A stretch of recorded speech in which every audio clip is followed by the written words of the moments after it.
اجر و ثواب لینے کی خوشی، ایسے موقعوں پر خوش ہونے کے موقعوں پر ضروری ہے کہ ہم اللہ تعالیٰ کو یاد رکھیں، اس کی کبریائی بیان کریں۔ نبی اکرم صلی اللہ علیہ وسلم فتح مکہ فرما رہے ہیں، اس وقت فاتحانہ داخل ہو رہے ہیں، صحابہ کرام فاتحانہ داخل ہو رہے ہیں، لیکن اللہ رب العزت کی طرف سے ہدایت یہ ہے کہ ہر ایسے موقع پر جب کہ تمہیں خوشی ہو، جب کہ تمہیں سرور ہو، جب کہ تم حساس و بشاس ہو، اپنے رب کو نہ بھولو، اس کی کبریائی بیان کرو، اس کی تحمید بیان کرو، اس کی تسبیح بیان کرو۔ نبی مکرم صلی اللہ علیہ وسلم کے بارے میں آتا ہے کہ آپ فتح مکہ میں فاتحانہ داخل ہو رہے تھے، لیکن آپ صلی اللہ علیہ وسلم کی زبان پر تحمید تھی، تسبیح تھی، سبحان اللہ، الحمدللہ، اللہ اکبر کی صدا تھی، اور نبی اکرم صلی اللہ علیہ وسلم اللہ کی تسبیح اور تحلیل میں ایسا مصروف تھے کہ آپ کا سر جذبہ شکر سے کجاوے کو لگ جاتا تھا۔ عید کا دن خوشی منانے کا دن ضرور ہے، لیکن سب سے بڑی خوشی یہ ہے کہ ہم اللہ تعالیٰ کی کبریائی بیان کریں، اللہ رب العزت کی تسبیح بیان کریں، اللہ رب العزت کی تحلیل بیان کریں، اللہ رب العزت کا ذکر کریں، اللہ رب العزت کو یاد کرنے کا سامان کریں۔ عید کے سلسلے میں حضرت ابو سعید الخدری رضی اللہ تعالیٰ عنہ کی ایک روایت آتی ہے، بخاری اور مسلم دونوں جگہ ہے موجود، متفق علیہ حدیث ہے۔ عن ابی سعید الخدری قال كان النبي صلی اللہ علیہ وسلم يخرج يوم الفطر والاضحى الى المصلى۔ ابو سعید الخدری رضی اللہ تعالیٰ عنہ سے روایت ہے، وہ کہتے ہیں کہ نبی صلی اللہ علیہ وسلم یوم الفطر عید کے دن و یوم الاضحیٰ بقرعید کے دن، عید الاضحیٰ، عید الفطر، عید الاضحیٰ، دونوں عیدوں میں وہ نکلتے تھے الی المصلی، عیدگاہ کی طرف۔ فاول شیء یبدأ به الصلاۃ، تو پہلی چیز نبی اکرم صلی اللہ علیہ وسلم جس سے شروع کرتے تھے، آغاز فرماتے تھے، وہ نماز ہوتی تھی، عید کی نماز۔ ثم ينصرف مقابل الناس، پھر نبی اکرم صلی اللہ علیہ وسلم پلٹتے تھے لوگوں کی طرف آپ رخ فرماتے تھے۔ والناس جلوس علی صفوفہم، اور حال یہ ہوتا تھا کہ لوگ اپنی صفوں میں بیٹھے ہوئے ہیں۔ فیعظہم، نبی اکرم صلی اللہ علیہ وسلم ان کو نصیحت فرماتے تھے۔ ویامرہم، اور آپ صلی اللہ علیہ وسلم انہیں احکامات دیتے تھے، ہدایات دیتے تھے۔ وَإِن كَانَ يُرِيدُ أَن يَقْطَعَ بَعْثًا قَطَعَهُ، اور اگر نبی اکرم صلی اللہ علیہ وسلم ضرورت محسوس کرتے کہ کسی جگہ کوئی ٹکڑی، کوئی لشکر بھیجنا ہے، تو وہ بھی تشکیل فرماتے تھے آپ۔ خوشی کا مطلب یہ تھوڑی ہے کہ آج سارا کام کاج ہم بند کر کے اللہ تعالیٰ کی بارگاہ میں جو اس نے موقع ہم نے دیا ہے، اللہ تعالیٰ نے جو یہ ذری موقع دیا ہے، تو خوش ہوں گے بس۔ خوشی کا تصور اسلام کے اندر عام خوشیوں سے الگ ہے۔ جب بندہ خوش ہوتا ہے تو اللہ رب العزت کی کبریائی بیان کرتا ہے، بندہ خوش ہوتا ہے تو اللہ رب العزت کی تسبیح بیان کرتا ہے، تحلیل بیان کرتا ہے، بندہ خوش ہوتا ہے تو عاجزی اور انکساری میں آگے بڑھتا ہے۔ اور نبی اکرم صلی اللہ علیہ وسلم عید اور بقرعید کی نماز پڑھانے کے بعد، خطبہ دینے کے بعد، کہیں لشکر بھیجنا ہوتا تھا، کہیں ٹکڑی بھیجنی ہوتی تھی، وہ کام بھی آپ کرتے تھے۔ یعنی جو مصالح دین ہیں، شریعت کے اور کام ہیں، روزمرہ کی اور جو ضرورتیں ہیں، اس سے آپ غافل نہیں ہوتے تھے، یہ چیز عید کے دن بھی کرتے تھے۔ اس سے یہ پتہ چلتا ہے کہ آدمی بیکار رہے، وقت کو ضائع کر دے، لہو لعب میں رہے، بیجا خوشیاں منائے، اسلام میں محمود نہیں ہے۔ یامر بشیء امر به ثم ينصرف، نبی اکرم صلی اللہ علیہ وسلم کو اور بھی کچھ احکامات دینے ہوتے تھے، وہ دیتے تھے، پھر آپ صلی اللہ علیہ وسلم عیدگاہ سے واپس آتے تھے۔ یہ بخاری شریف کی روایت ہے۔ محترم ناظرین کرام، مہینہ ختم ہو رہا ہے، عید کی خوشی آ رہی ہے، تو ایک چیز جو بہت اہم ہے وہ ہے زکوٰۃ الفطر، جس کو آپ فطرہ کہتے ہیں، صدقۃ الفطر، زکوٰۃ الفطر۔ عید کا چاند نکلنے سے لے کر کے جب تک آدمی نماز نہیں پڑھ لیتا یا مصلی کی طرف نہیں جاتا، عیدگاہ کی طرف نکلتا نہیں، اس وقت ہے اس کا وقت نکالنے کا۔ بعض لوگوں نے گنجائش یہ دی ہے کہ یہ 1-2 دن پہلے بھی نکالا جا سکتا ہے تاکہ مستحقین تک پہنچ جائے۔ روزے کے درمیان کوئی چیز اگر نامناسب ہو گئی ہے، اس کا کفارہ بھی بن جاتا ہے۔ اور دوسرا بڑا مقصد اس کا یہ ہے کہ غربا، مساکین، لاچار، مجبور، مستحقین، جن کے پاس کھانے پینے کی چیز نہیں ہے، اسلام یہ چاہتا ہے کہ ایسے دن ان کے گھر میں بھی غلہ ہو، وہ بھی خوشی منائیں، کھا پی لیں، اچھے انداز سے عید منائیں۔ قال النبی صلی اللہ علیہ وسلم زکاة الفطر صاع من تمر او صاع من شعیر علی العبد والحر والذکر والانثى والصغیر والکبیر من المسلمین، رواہ البخاری ومسلم۔ نبی اکرم صلی اللہ علیہ وسلم نے فرمایا کہ زکاة الفطر، صدقہ فطر، یہ 1 سا کھجور یا 1 سا جو یا 1 سا کوئی اور چیز جو عام طور پر اس ملک میں اناج کے طور پر استعمال ہو رہی ہے، اس میں بھی فقہاء نے گنجائش دی ہے۔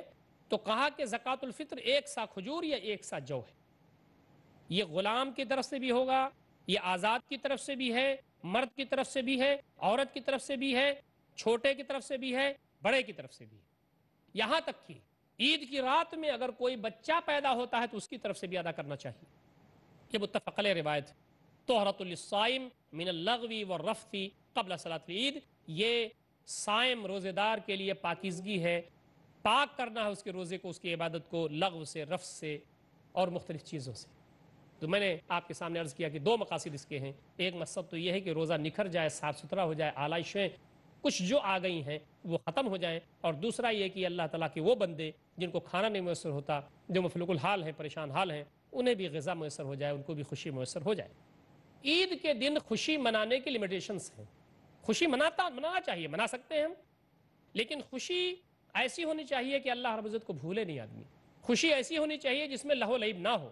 خوشی ایسی ہونی چاہیے جس میں غیر سنجیدگی اور ہڑبونگ، اور جس میں یہ پتہ چلے کہ آدمی گویا کی سینس نہیں ہے، سنجیدہ نہیں ہے، شعور نہیں ہے، خوف خدا نہیں ہے، خشیت الہی نہیں ہے. اسلام ایسی ساری چیزوں کو ناپسند کرتا ہے. روت ام المؤمنین عائشہ رضی اللہ تعالی عنہ دخل علی رسول اللہ صلی اللہ علیہ وسلم.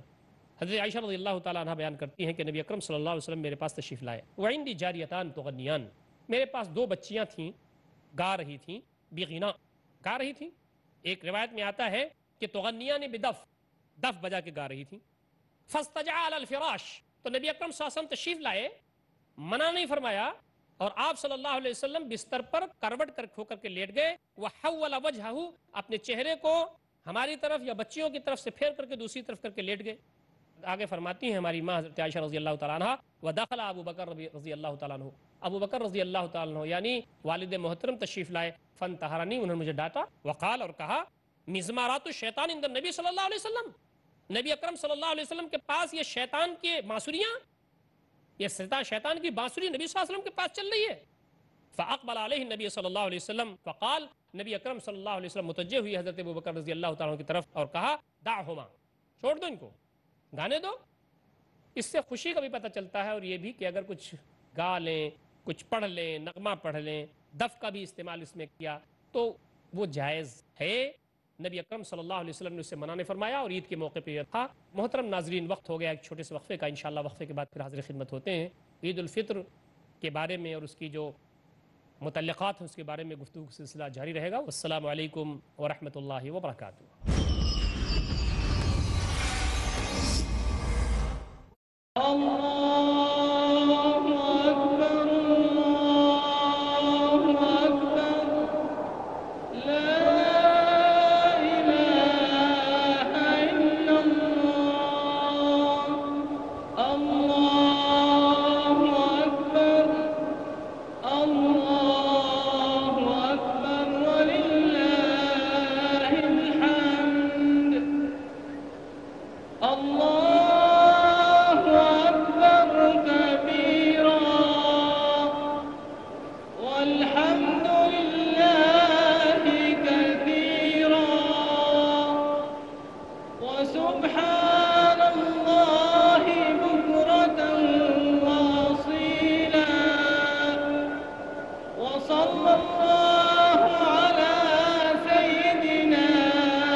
مسلمان ہے تو اٹھ خود کو نمازی کر لے،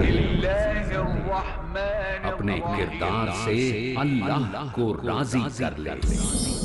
عمل کیا جائے، نماز کو اہمیت دی جائے، زکوٰۃ ادا کیا جائے، روزے رکھے جائیں، اللہ نے مال دیا حج کے لیے جایا جائے. پاک سے غیبت چغل خوری سے دور رہیں، پڑوسیوں کے حقوق ادا کریں، والدین کے حقوق ادا کریں. ساتھ سے سود نہ کھائیں، زنا نہ کریں، ناپ تول میں کمی نہ کریں.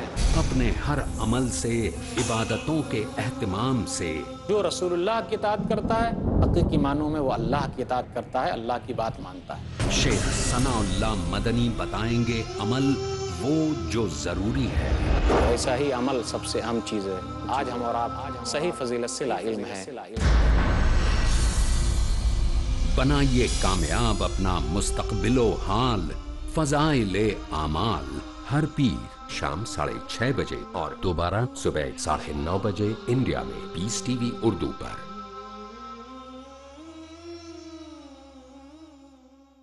صبر و استقامت کا مہینہ، ہمدردی و غم گساری کا مہینہ، گناہوں کی بخشش کا مہینہ، جہنم سے نجات کا مہینہ، ماہ رمضان۔ شیخ فیض الرحمان۔ ماہ رمضان کی خصوصیات پر دیکھنا نہ بھولیں ہمارا پروگرام تحفہ رمضان۔ ماہ رمضان کا فیضان، تحفہ رمضان، اگلا پروگرام پیس ٹی وی اردو پر۔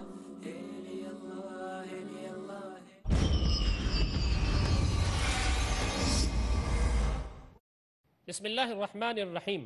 محترم ناظرین کرام، وقفے کے بعد ہم پھر حاضر خدمت ہیں، اور ہم کوشش اس بات کی کر رہے ہیں کہ رمضان کے اختتام پر وہ کیا اہم چیزیں ہیں جس کا خیال ہم کو رکھنا چاہیے، اور عید الفطر کے موقع پر کن چیزوں کا ہم کو خیال رکھنا چاہیے۔ تو نبی اکرم صلی اللہ علیہ وسلم حضرت عائشہ رضی اللہ تعالیٰ عنہ کے پاس پہنچتے ہیں تو آپ نے دیکھا کہ وہاں پر دو بچیاں دف بجا کر کے کچھ گا رہی ہیں۔ نبی اکرم صلی اللہ علیہ وسلم تشریف لاتے ہیں، منع نہیں فرماتے، بستر پر لیٹ جاتے ہیں، بلکہ اپنا رخ دوسری طرف کر لیتے ہیں۔ اسی اسنا میں حضرت ابوبکر رضی اللہ تعالیٰ عنہ آتے ہیں، حضرت عائشہ کو ڈانٹتے ہیں اور کہتے ہیں کیا ہو رہا ہے؟ نبی اکرم صلی اللہ علیہ وسلم موجود ہیں اور وہاں شیطان کی بانسری۔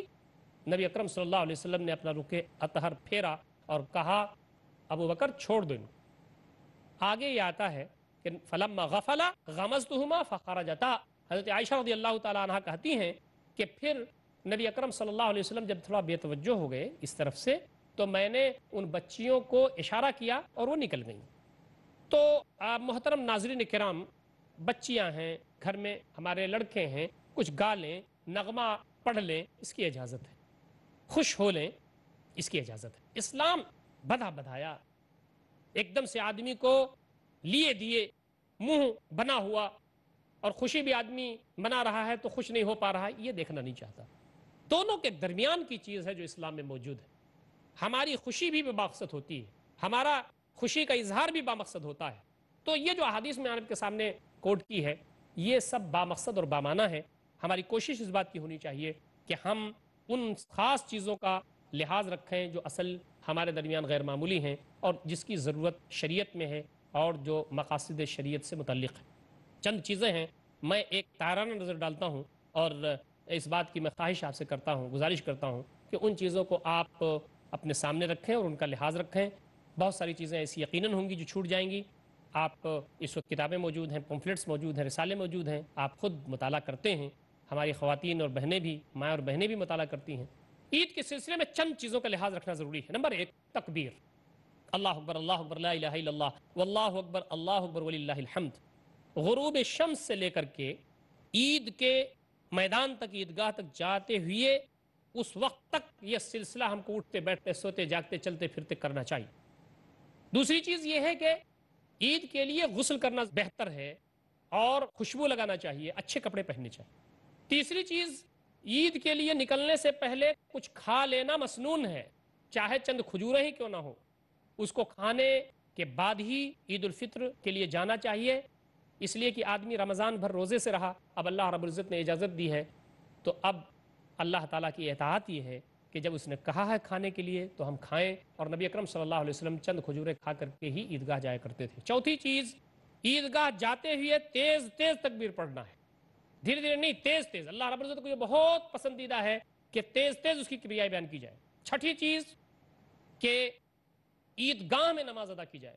اب تو کچھ بڑے شہروں میں صورتحال یہ پیدا ہو گئی ہے کہ عیدگاہ کے لیے جگہ تنگ ہو جا رہی ہے وغیرہ وغیرہ، تو لوگ مسجدوں میں نماز پڑھتے ہیں، وہاں بھی نماز ہو جاتی ہے، لیکن زیادہ بہتر یہ ہے کہ آدمی عیدگاہ میں نماز پڑھے۔ ساتویں چیز، بچوں کو عیدگاہ لے جانا، عید الفطر کے لیے لے جانا مسنون ہے۔ نبی اکرم صلی اللہ علیہ وسلم کے زمانے میں صحابہ کرام اپنی عورتوں کو بھی عیدگاہ لے جاتے تھے، اپنے بچوں کو بھی لے جاتے تھے۔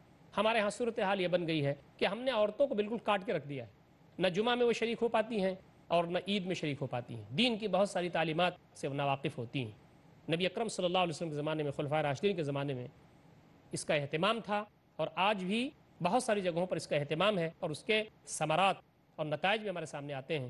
تو عورتوں کو اور بچوں کو بھی عیدگاہ میں اپنے ساتھ لے جانا چاہیے، ان کی نشستیں اس کی جگہیں جیسا کہ دین نے بتایا ہے، شریعت نے بتایا ہے، ان کا خاص خیال کرنا چاہیے اور ان کی نشستیں بنانی چاہیے، اس کا اہتمام کرنا چاہیے۔ آٹھویں چیز، نماز کی ادائیگی 2 رکعت ہوگی۔ پہلی رکعت میں 7 زائد تکبیریں ہوں گی تکبیر تحریمہ کو چھوڑ کر، اور دوسری رکعت میں 5 زائد تکبیریں ہوں گی۔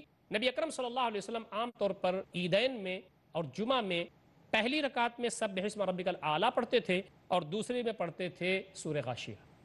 پہلے میں سورۃ الاعلی اور دوسرے میں سورۃ الغاشیہ. اس کا لحاظ رہے تو زیادہ اچھا ہے. ویسے کوئی بھی سورہ پڑھ دی جائے تو عید ہو جاتی ہے اور نماز ہو جاتی ہے، لیکن یہ پڑھی جائے تو زیادہ اچھا ہے. مسلم شریف کی روایت ہے. 9ویں چیز یہ ہے کہ خطبہ کو غور سے سننا. نماز کے بعد خطبہ نبی اکرم صلی اللہ علیہ وسلم دیتے تھے، یہ سنت ہے. تو خطبے کو سننا کار ثواب ہے. بہت سارے لوگ اٹھ کر کے جانے لگتے ہیں.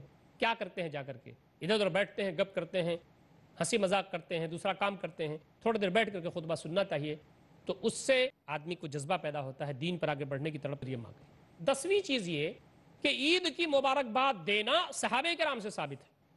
عن جبیر بن نفیر قال كان اصحاب رسول الله صلی اللہ علیہ وسلم اذا التقى يوم العید يقول بعضهم لبعض تقبل اللہ منا ومنک. ابن حجر عسقلانی رحمۃ اللہ علیہ اس حدیث کے بارے میں کہتے ہیں کہ اس کی اسناد صحیح ہے، حسن ہے. جبیر بن نفیر سے مروی ہے کہ اصحاب رسول صلی اللہ علیہ وسلم جب ملتے تھے عید کے دن تو ایک دوسرے کو مبارکباد دیتے تھے اور کیا کہتے تھے؟ تقبل اللہ منا ومنک، اللہ تعالی ہماری جانب سے اور آپ کے جانب سے قبول فرمائے. یہ ایک دوسرے سے کہتے تھے. عید میں یہ کہہ سکتے ہیں ہم، یہ صحابہ کرام سے ثابت ہے. صحابہ کرام ایسا کیا کرتے تھے. کچھ اور چیزیں بھی ہیں جو ہم عید کے موقع پر ہمیں اس کا خاص لحاظ کرنا چاہیے. غربا ہیں، مساکین ہیں، یتیم ہیں، لاچار ہیں، مجبور ہیں، مستحقین ہیں، یتامہ ہیں، بیوائیں ہیں، ان کو مت بھولیے. افطار کٹ بنائیے، ان تک پہنچائیے. ہماری کوشش یہ ہونی چاہیے کہ سب سے بڑی خوشی یہ ہے کہ ہم کسی کے دل میں خوشی ڈال دیں. خود اچھے اچھے کپڑے پہن لینا، خود اچھا اچھا کھا لینا، خود اچھی اچھی خوشی بیان کرنا، خود اپنے بچوں کو خوش کر لینا، یہ کوئی خوشی نہیں ہے. سب سے بڑی خوشی یہ ہے کہ کسی یتیم کے، کسی بیوہ کے، کسی ضرورت مند کے، کسی مفلوق الحال شخص یا اس کے گھر میں آپ خوشی ڈال دیں. یتیم بچہ ہے، اس کے باپ نہیں ہے، وہ دیکھتا ہے کہ اس کے علاوہ اور بچے، ان کے باپ نئے نئے کپڑے بنوا دیا انہوں نے، وہ ٹہل رہے ہیں، وہ پریشان ہوتا ہے. بیوہ ماں کڑتی ہے اندر سے. کتنے یتیم ایسے ہیں جو آپ کے نظر کرم کے محتاج ہیں. اللہ رب العزت ان کو بھی آزما رہا ہے، آپ کو بھی آزما رہا ہے. انا وہ کافل یتیم ہاتین فی الجنہ، میں اور یتیموں کی کفالت کرنے والے جنت میں ایسے ہوں گے. آپ 6واں کپڑا بھی بنوائیے، 7واں کپڑا بھی بنوائیے. آپ کے پاس 5 بچے ہیں، 4 بچے ہیں، 10 لوگ ہیں، آپ 11واں 12واں بھی کپڑا بنوائیے. وہ کسی بیوہ کا ہو، وہ کسی یتیم کا ہو. خود خوش ہو لینا یہ کوئی بڑی بات نہیں ہے. کسی غمگین شخص کے دل میں خوشی ڈالنا یہ سب سے بڑی خوشی ہے. عید کا پیغام ہے. اس سلسلے میں ہمیں آگے بڑھنا چاہیے، کوشش کرنا چاہیے. آخری بات دوستوں اور ساتھیوں اور بزرگوں مجھے کہنا ہے وہ یہ، رمضان میں جس کی عبادت ہوتی تھی وہ حی ہے، قیوم ہے، ہمیشہ رہنے والا ہے. ہم میں سے بعض لوگ ایسے ہیں جو رمضان میں نماز پڑھتے ہیں، رمضان میں روزے رکھتے ہیں، پھر اللہ تعالیٰ کو بھول جاتے ہیں. یہ عبادت رائے گاہ جاتی ہے. بعض اسلاف نے تو کہا ہے کہ یہ عباد و رمضان ہے، یہ رمضان کے بندے ہیں. صرف مسجد آباد رونق تھی، جہاں عید کی نماز پڑھی ساری زنجیر ٹوٹی. اب نہ اللہ تعالیٰ یاد ہے، نہ اللہ کے رسول کی تعلیمات یاد ہیں، نہ نمازوں میں رغبت ہے، وغیرہ وغیرہ. تو رمضان کے روزے تو فرض ہیں. اللہ کے نیک بندے نفل روزے بھی رکھتے رہتے ہیں پورے سال، نبی اکرم صلی اللہ علیہ وسلم نے بتایا ہے. اور اللہ کے بندے جیسے رمضان میں انہوں نے قیام لیل کیا ہے، رمضان کے بعد پورے سال وہ قیام لیل کرتے رہتے ہیں. اور اللہ تعالیٰ کے وہ بندے جو اللہ رب العزت کے لیے عبادت کر رہے ہیں، نمازیں پڑھ رہے ہیں، وہ رمضان کے بعد بھی نماز پڑھتے ہیں. یہ رمضان کیا ہے؟ یہ روزہ کیا ہے؟ یہ انرجی دیتی ہے، یہ ہم کو طاقت دیتی ہے، یہ بیٹری چارج کرتی. ہماری بیٹری چارج ہو گئی، ہم اس ٹریننگ کورس سے گزر گئے، ہماری ٹریننگ ہو گئی. اب رمضان کے بعد اور محنت اور مشقت کے ساتھ اور دل جمعی کے ساتھ اور نشاط کے ساتھ ہم اللہ رب العزت کی عبادت کریں گے. یہ جذبہ ہمارے اندر پیدا ہو گیا. رمضان ختم ہوتے ہی آدمی باغی ہو جائے، رمضان ختم ہوتے ہی آدمی نافرمان ہو جائے، رمضان ختم ہوتے ہی آدمی اللہ رب العزت کی جو اطاعت فرمانبرداری کر رہا تھا اس کے خلاف اللہ تعالیٰ کی نافرمانیاں کرنے لگے. اس کا مطلب یہ ہے کہ اس نے رمضان کو سمجھا ہی نہیں، اس نے عبادات کو جانا ہی نہیں، اس نے روزے کی اہمیت کو سمجھا ہی نہیں، اس نے یہ ساری فضیلتیں جانی ہی نہیں، اور اللہ رب العزت کی اطاعت و فرمانبرداری کیا ہوتی ہے وہ اس کے پلے ہی نہیں پڑی. العیاذ باللہ. بار بار ہم تمام کو اللہ تعالیٰ سے توبہ کرنا چاہیے، مغفرت چاہنی چاہیے. اس طرح کے جو ہمارے بھائی بند ہیں، دوست احباب ہیں، سماج اور محلے کے لوگ ہیں، معاشرے کے افراد ہیں، ایسے لوگوں کو سمجھانا چاہیے، بٹھانا چاہیے اور بتانا چاہیے یہ کیا رویہ ہے تمہارا. رمضان میں اللہ تعالیٰ تم کو دیکھ رہا تھا، کیا اب اللہ تعالیٰ نہیں دیکھ رہا ہے؟ 5 وقت کی نماز بندے پر ہر حال میں فرض ہے. وہ نمازیں اب کہاں گئی تمہاری؟ تم نے کس کے لیے اس کو پڑھا تھا؟ دکھاوے کے لیے پڑھا تھا؟ سماج اور معاشرے کے لیے پڑھا تھا؟ شہرت کے لیے پڑھا تھا؟ وہ اللہ تعالیٰ موجود ہے، اب بھی تمہیں نماز پڑھنا ہے، اللہ رب العزت کی عبادات اور بندگی کرنی ہے، اطاعت کرنی ہے۔ محترم ناظرین کرام، عید الفطر کی مبارکباد قبول کیجئے اور دعائیں کیجئے، اللہ تعالیٰ کی بارگاہ میں روئی اور گڑگڑائی یہ سلسلہ جاری رکھیے کہ اللہ تعالیٰ جو کچھ بھی ہم نے کیا ہے رمضان کے اندر اللہ تعالیٰ سے قبول کرے۔ میں نے آپ کے سامنے یہ بات عرض کی تھی کہ اسلاف ہمارے 6 مہینہ تک یہ دعا کرتے تھے کہ بار الہ رمضان ہمیں دے دے، رمضان ہمیں دے دے، اور جب رمضان مل جاتا تھا تو خوب محنت اور مجاہدہ بنفس کے ساتھ اس کام کو کرتے تھے، رمضان کی جو برکتیں ہیں وہ حاصل کرنے کی کوشش کرتے تھے، اور رمضان کے بعد دعا کرتے تھے کہ بار الہ جو کچھ بھی ہم نے رمضان کے درمیان کیا ہے اس کو تو قبول فرما لیں۔ عید کی مبارکباد بزرگوں، نوجوانوں، ماں اور بہنوں سب کو ایک بات میری طرف سے آپ سب کو عید مبارک ہو، اور رمضان المبارک جو ملا اللہ رب العزت ہماری جو عبادات ہیں، جو کچھ بھی ہماری محنتیں ہیں اللہ تعالیٰ قبول فرمائے۔ اقول قولی ھذا استغفر اللہ لی ولکم اجمعین واستغفروہ انہ الغفور الرحیم، وآخر دعوانا الحمد للہ رب العالمین، والسلام علیکم ورحمۃ اللہ وبرکاتہ۔